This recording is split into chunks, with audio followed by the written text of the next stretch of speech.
Nesta aula, vamos tratar da nacionalidade, que é um tema que não cai nas provas, ele simplesmente despenca.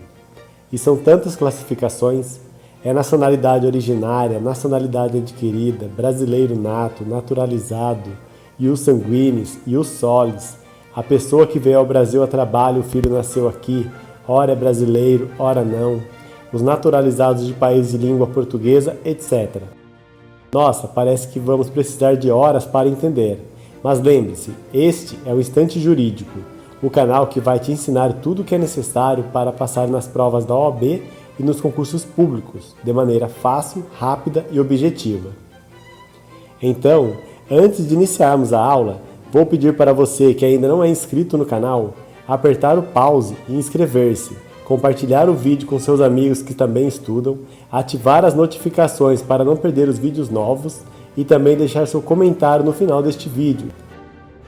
Agora, vamos entender o que é nacionalidade.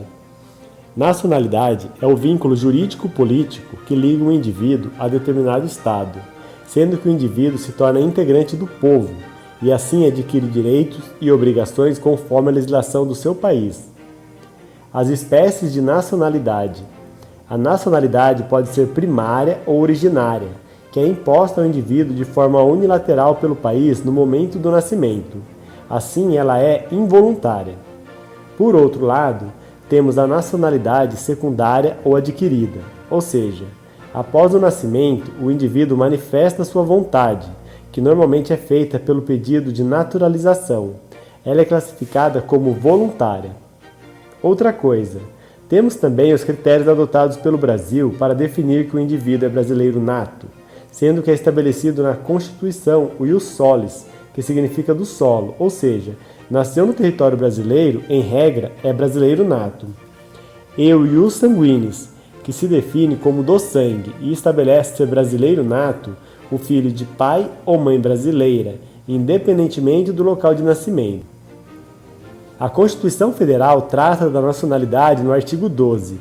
Primeiro, ela fala dos brasileiros natos, que são os nascidos no Brasil, ainda que de pais estrangeiros, desde que estes não estejam a serviço de seu país. Vamos pensar um pouco. O critério é o ius solis, pois é nato o nascido no Brasil, mesmo que os pais sejam estrangeiros. Então, se um casal onde o pai é norueguês e a mãe é chinesa vem ao Brasil para passar férias e o bebê nasce aqui, ele será brasileiro nato. Vamos mudar um pouco o exemplo. Agora um casal onde o pai é americano e a mãe é japonesa estão no Brasil em virtude de uma reunião entre o Brasil e o Japão, e a mãe veio a serviço do Japão. O bebê nasceu aqui no Brasil. Como a mãe estava a serviço do seu país, o recém-nascido não será brasileiro. Mas fique atento, pois tem de ser a serviço do país. Se a pessoa estava no Brasil a serviço da Toyota, que é uma empresa japonesa privada, a criança será brasileira nata. Fique atento, pois agora vamos à pegadinha que mais cai nas provas. Temos um casal onde o pai é canadense e a mãe é australiana, e eles vêm ao Brasil para representar a Argentina em uma reunião. Ou seja, eles estão a serviço da Argentina e o filho nasceu aqui. Essa criança será brasileira nata, pois os pais estavam a serviço de outro país, e não a serviço do país de suas nacionalidades.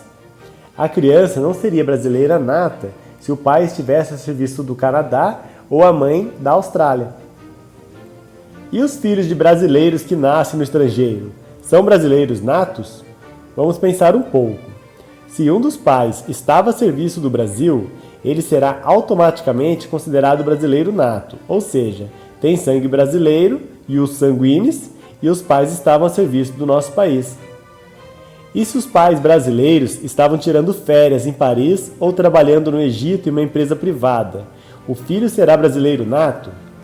Sim, desde que seja registrado em repartição brasileira competente, por exemplo, consulado brasileiro. Ou ainda, venha viver no Brasil e opte, depois de atingida a maioridade, pela nacionalidade brasileira. Isso não tem prazo para ser feito. Agora vamos aos brasileiros naturalizados. É classificado como nacionalidade secundária ou adquirida. Lembre-se, é secundária, pois o indivíduo já tinha uma outra nacionalidade e decidiu ser brasileiro. Para se naturalizar brasileiro, temos duas formas. Primeiro, se for originário de país de língua portuguesa, que são estes, tem de ter residência por 1 ano ininterrupto no Brasil e idoneidade moral. Já para os estrangeiros de qualquer nacionalidade, é necessário viver no Brasil há mais de 15 anos ininterruptos e não pode ter condenação penal e tem que requerer a nacionalidade brasileira.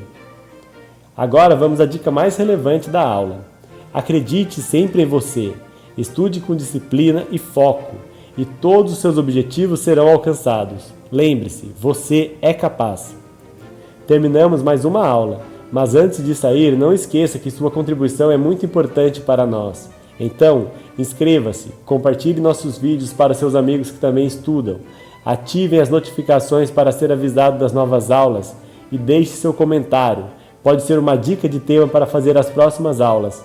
Aquilo que for mais pedido por vocês será atendido. Um grande abraço e bons estudos!